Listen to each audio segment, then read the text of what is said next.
अस्सलाम वालेकुम dear class 10th students, उम्मीद है आप लोग सब खैरियत से होंगे और आपकी जो पढ़ाई है माशाल्लाह अच्छे से चल रही होगी।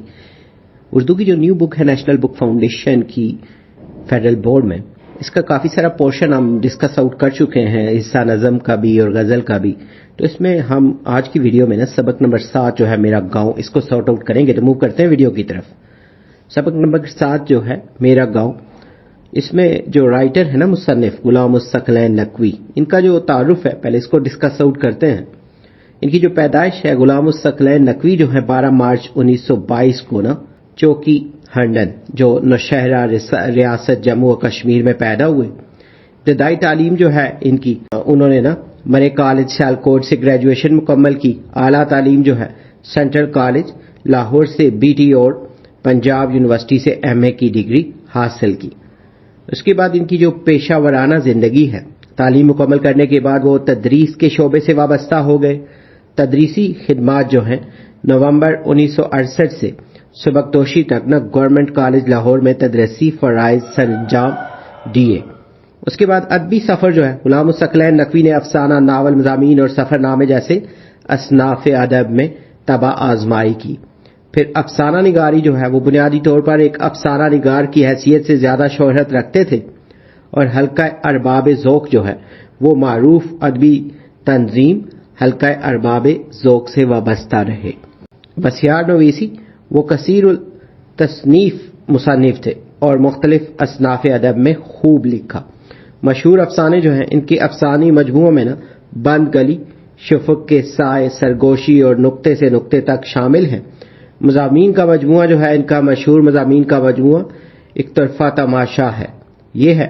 उसके बाद नावल निगारी में ना इनके नावलों में बिखरी राहें और मेरा गांव काबिल ज़िक्र है। फिर नावलेट और सफ़रनामा जो है चांदपुर की नैया और शेर ज़मान नावलेट है और चल बाबा गली शहर, और ये सफ़रनामा है और इनकी मारूफ तसानीफ में ना शामिल है। अदबी मकाम जो है इनका नावल मेरा गांव और अफसाने इनकी शोहरत का बड़ा सबब बने।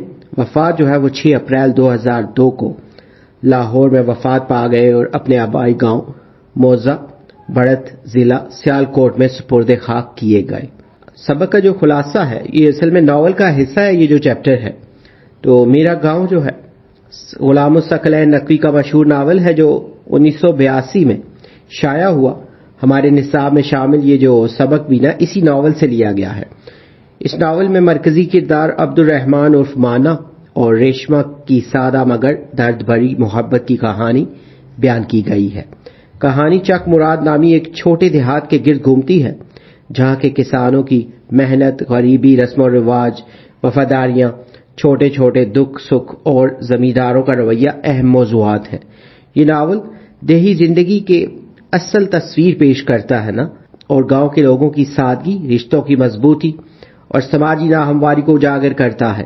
तहजीबी जवाल और माशरती मसाइल भी इसका अहम हिस्सा हैं। नावल के नुमाया किरदारों में माना, रेशमा, असलम चौधरी, रहमत अली और आयशा शामिल है। ये कहानी देहात की मोहब्बत, मजबूरियों और तहजीबी गिरावट का अक्स पेश करती है। इसका जो मरकजी ख्याल है, नावल मेरा गांव में फैसलाबाद के एक छोटे गांव चक मुराद की देही जिंदगी, किसानों की मुश्किलात, इनके जज्बात, जमींदारों का रवैया और तहजीबी जवाल को मौजू बनाया गया है। मुसन्निफ ने ना गांव को इस्तारा बनाकर देहात की जिंदगी और पाकिस्तानी मुआशरे की सच्चाई को उजागर किया है। इस नावल के जरिए मिटती हुई देही तहजीब को दोबारा जिंदा करने की कोशिश की गई है। ये जो इसमें कुछ अहम किरदार थे ना नावल में, उनको थोड़ा सा मुख्तसर डिस्कस आउट करते हैं। जैसे माना है अब्दुल रहमान, कहानी का मरकजी किरदार, एक सादा और मेहनती नौजवान जो रेशमा से मोहब्बत करता है। फिर रेशमा जो है एक खूबसूरत देहाती लड़की जो माना से मोहब्बत करती है मगर समाजी रुकावटें रास्ता बन जाती हैं। असलम चौधरी जो है गांव का बाअसर और खुदगार जमींदार जो अपने फायदे के लिए दूसरों को दबाने की कोशिश करता है। और रहमत अली जो है एक बाशऊर और हमदर्द शख्स जो गांव के लोगों की दुख दर्द को समझता है। फिर आयशा जो है एक नेक सीरत लड़की जो देही मुआशरे की औरत की नुमाइंदगी करती है।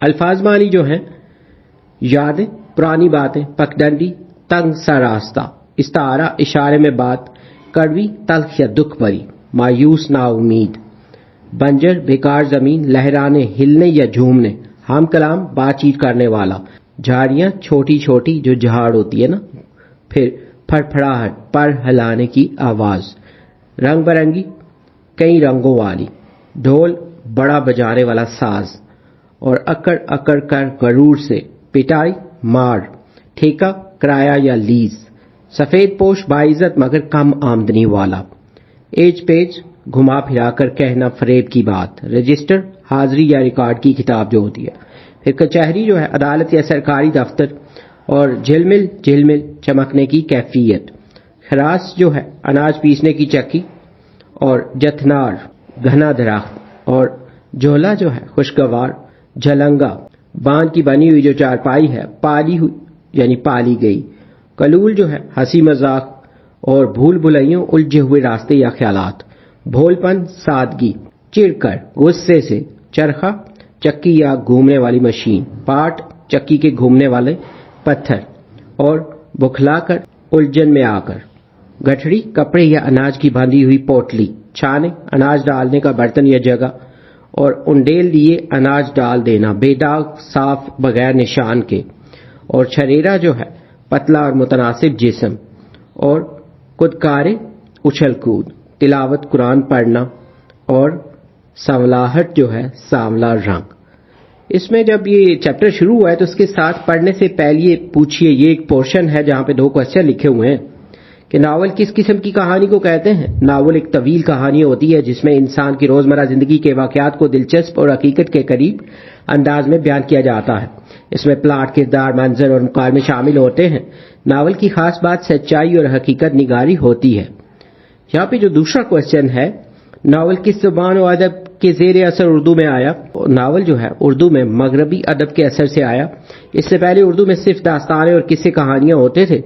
तो डिप्टी नज़ीर अहमद को उर्दू का पहला नावल निगार माना जाता है। उनका मशहूर नावल मिरातुल अरूस जो है 1869 में छाया हुआ। नेक्स्ट में जो एक्सरसाइज के कुछ अहम क्वेश्चंस हैं उनमें जैसे ये क्वेश्चन है ना, दर्ज झैल इबारत को दुरुस्त तलफ़्फ़ुज़, लबो लहजे, उतार चढ़ाव और ज़रूरत के मुताबिक तासुर के साथ पढ़ें और दिए गए सवालात के जवाब दें। तो इसमें ये जो क्वेश्चन है, बाबा ने आटा पीसने की मशीन को शैतान का चरखा क्यों कहा। बाबा ने आटा पीसने की मशीन को शैतान का चरखा इसलिए कहा क्योंकि वो मशीन के चलने को ना कोई गैर मामूली और खौफनाक बात समझ रहे थे।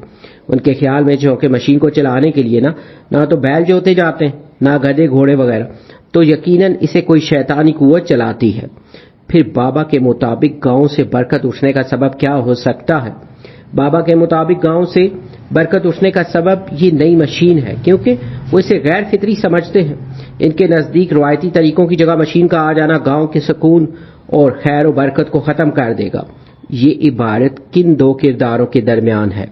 तो ये इबारत बाबा नथु और एक छोटे लड़के माने के दरमियान है जो आपस में चक्की के बारे में गुफ्तगू कर रहे हैं। बाबा के मुताबिक चक्की के पार्टों को कौन चलाता है और ये बात कहाँ तक दुरुस्त थी। तो बाबा के मुताबिक चक्की के पार्टों को शैतान चलाता है क्योंकि वो मशीन के चलने के अमल को समझ नहीं पाते थे, लेकिन हकीकत में चक्की को एक मिस्त्री या इंसान चलाता है। तो जैसा कि लड़के ने वजाहत की, बाबा की बात दुरुस्त नहीं थी, बल्कि वो जदीद टेक्नोलॉजी से नावाकफियत की वजह से ऐसा कह रहे थे। नेक्स्ट जो क्वेश्चन है, दर्ज झैल में एक अफसानवी और एक गैर अफसानवी इंतखाब दिया जा रहा है। एक्सरसाइज में ये 2 इंतखाब दिए गए हैं ना, आप इन दोनों को पढ़ें और इनमें मौजूद मालूमात को अखज़ करते हुए इनका मुआवजा करें और अखज़ शुदा मालूमात पर आपस में गुफ्तगू करें। दोनों मुख्तलिफ असनाफ नस्र के तर्ज तहरीर से आगाही हासिल करें। तो इसमें एक अफसानवी और एक गैर अफसानवी इक़्तिबासात हैं, तो इनका मुआवजा जो है, पहले अफसानवी इक़्तिबास जो है, इसका जो तर्ज तहरीर है, ये तहरीर कहानी के अंदाज में लिखी गई है। इसमें माजी के हालात को ज़ाती मुशाहिदे और जज्बात के साथ बयान किया गया है। इसका जो मौजू है, मुसलमानों का ज़वाल, दिल्ली की तबाही, जामे मस्जिद की हालत और मुसलमानों की मुश्किलात बयान की गई हैं। अंदाज़े बयान जो है, मंजर निगारी, जज्बात और किरदारों के जरिए हालात दिखाए गए हैं जिससे पढ़ने वाले को माजी का दुख महसूस होता है। गैर अफसानवी जो इक़्तिबास है, इसका जो तर्ज तहरीर है, ये तहरीर मालूमाती अंदाज में लिखी गई है और इसमें तज्जिया भी किया गया है। मौजू जो है, उर्दू ज़ुबान की अहमियत, इसका मुख्तलिफ इलाकों से ताल्लुक़ और पाकिस्तानी सकाफ़त में इसका किरदार बयान किया गया है। अंदाज़े बयान जो है, तहरीर में हक़ाइक़, अदाद शुमार और तहकीक के हवाले दिए गए हैं। और इसके बाद जो क्वेश्चन नंबर 4 है, درج ذیل میں مختلف نثری اصناف کہانی ناول کے اقتباسات دیے جا رہے ہیں. اس میں پہلا جو ہے کہانی جبکہ دوسرا ناول کا اقتباس ہے. تو آپ انہیں پڑھیں اور ان کے طرز تحریر سے آگاہ ہوں کہ کہانی کس طرح سادہ سہل اور عام فہم انداز میں تحریر کی جاتی ہے، جبکہ ناول تاریخی ہو یا رومانوی، سیاسی ہو یا جاسوسی، اس میں نا اپنا ایک اسلوب جو ہوتا ہے وہ پیش نظر رکھا جاتا ہے. تو ان دونوں کو پڑھ کے نا ان کا جو موازنہ ہے، تو پہلے جو کہانی کا طرز تحریر ہے، سادگی اور آسانی جو ہے، تو کہانی سادہ اور عام فہم انداز میں لکھی جاتی ہے تاکہ قاری جو ہے نا پڑھنے والا جلدی سمجھ سکے. تیز رفتاری نا کہانی میں واقعات جلدی ہوتے ہیں، جیسے چغل خور کی جلد بازی اور کسان کی بیوی سے بات کرنا. پھر سادہ کردار جو ہیں، کردار سیدھے طریقے سے پیش کیے جاتے ہیں، جیسے چغل خور اور کسان کی بیوی، اور ان کا مکالمہ مختصر ہوتا ہے. پھر اخلاقی سبق جو ہے، کہانی کسی خاص سبق یا عادت کو ظاہر کرتی ہے، جیسے چغل خوری. تو ناول کا جو طرز تحریر ہے تو تفصیل سے بیان، ناول میں کرداروں اور حالات کا پس منظر تفصیل سے بیان ہوتا ہے، جیسے راوی کا بچپن اور گاؤں کی حالت. پھر منظر کشی جو ہے، جگہوں اور واقعات کی تصویر کشی زیادہ ہوتی ہے، جیسے گلبہار کا سفر اور استاد کا ذکر. اس کے بعد کرداروں کی گہرائی جو ہے، ناول میں کرداروں کے احساسات جو ہیں اور سوچ کا بھی نا دکھایا جاتا ہے اس کو، جیسے راوی کی شرمندگی. پھر گہرا اسلوب جو ہے، ناول کا انداز سنجیدہ اور خیالات سے بھرپور ہوتا ہے، جملے لمبے اور پر اثر ہوتے ہیں. تو نتیجہ کیا ہے نا اس موازنے کا، کہانی مختصر، سادہ اور جلدی سمجھ آنے والی ہوتی ہے، جبکہ ناول جو ہے تفصیل، جذبات اور منظر کشی سے بھرپور ہوتا ہے. کہانی فوری اثر ڈالتی ہے، جبکہ ناول جو ہے قاری کو آہستہ آہستہ متاثر کرتا ہے. اس کے بعد جو ایکسرسائز میں یہ جو لکھنے والا پورشن ہے، اس میں رسمی اور غیر رسمی خط جو ہے، یہ جو گرامر سے ریلیٹڈ حصہ ہے، تو اس میں مکتوب نگاری یا خطوط نویسی جو ہے، یہ ادب کی ایک صنف ہے جس میں انسان اپنے خیالات اور جذبات کو نا آزادی سے بیان کرتا ہے. خطوط کی اقسام جو ہیں، خط کئی قسم کے ہوتے ہیں، جیسے شخصی خط، عمومی خط، رسمی خط، کاروباری خط، سرکاری خط یا دفتری خط. تو رسمی خط جو ہیں ایسے خطوط جو کسی تقریب میں دعوت دینے کے لیے نہ لکھے جاتے ہیں، جیسے شادی، سالگرہ، علمی اور ثقافتی پروگرام وغیرہ. تو ان خطوط میں نا سب کو ایک جیسے ادب اور لقب کے ساتھ مخاطب کیا جاتا ہے، انہیں دعوت نامہ بھی کہا جا سکتا ہے. تو غیر رسمی خط جو ہیں ایسے خطوط جو عزیزوں یا دوستوں کو لکھے جاتے ہیں، ان میں بات چیت کا انداز بے تکلف اور دوستانہ ہوتا ہے. تو ایسے خطوط میں رسمی زبان کی ضرورت نہیں ہوتی. تو اسی سے ریلیٹڈ نیچے ایک خط آلریڈی ایکسرسائز میں دیا ہوا ہے، اور ایک کوشچن ہے نا کہ اپنے دوست کو خط لکھ کر اس کی والدہ کی وفات پر تعزیت کا اظہار کریں. تو یہاں پہ یہ جو خط ہے یہ لکھ دیا گیا ہے، آپ اس کو یہاں سے ریڈ آؤٹ کر سکتے ہیں. اس کے بعد جو قواعد میں نا حروف کی اقسام ہے ایکسرسائز میں، تو حروف شرط و جزا جو ہیں ایسے حروف جو کسی شرط کو ظاہر کریں اور اس کے ساتھ جزا یعنی نتیجہ بھی ہو. اس کی جو مثال ہے نا، اگر ورزش کرو گے تو صحت مند رہو گے، یعنی جب تک جھوٹ نہیں چھوڑو گے عزت نہیں پا سکتے. اس کے اندر جو اہم الفاظ استعمال ہوتے ہیں نا، اگر، اگرچہ، جب تک، تا وقتیہ کے اور جو ہی. اسی طرح حروف علت جو ہیں ایسے الفاظ جو کسی کام کی وجہ سے نا یا سبب کو ظاہر کریں. پھر اس کی مثال جو ہے، آج بارش ہو رہی تھی اس لیے احمد وقت پر نہ پہنچ سکا، چونکہ وہ بیمار ہے اس لیے اسکول نہیں آیا، میں مصروف ہوں لہٰذا آج ملاقات ممکن نہیں. تو اس میں جو اہم الفاظ استعمال ہوتے ہیں نا، کیونکہ، چونکہ، پھر تاکہ، لہٰذا، اس لیے. اور حروف اضراب جو ہیں ایسے الفاظ جو کسی بات کو رد کر کے دوسری بات پیش کریں. اس کی جو مثال ہے وہ انسان نہیں بلکہ حیوان ہے. تو اس میں جو اہم لفظ ہے نا وہ بلکہ. اسی طرح جو حروف بیان ہیں ایسے الفاظ جو کسی بات کو بیان یا وضاحت کرنے کے لیے آئیں. اس کی مثال جو ہے، استاد محترم نے کہا سب کھڑے ہو جاؤ. اس میں اہم لفظ جو ہے نا کہ. پھر حروف تشبیہ جو ہے ایسے الفاظ جو ایک چیز کو دوسرے سے نا تشبیہ دینے کے لیے استعمال ہوں. مثال جو ہے نا، سلمان شیر کی طرح بہادر ہے، اس کے دانت موتیوں جیسے ہیں. تو اس میں اہم الفاظ مانند، مثل، طرح، سا، جیسا اور بینا. تو اس سے ریلیٹڈ جو ایکسرسائز میں کوشچن ہے، درج ذیل حروف کی شناخت کرتے ہوئے ان کے جملے لکھیں.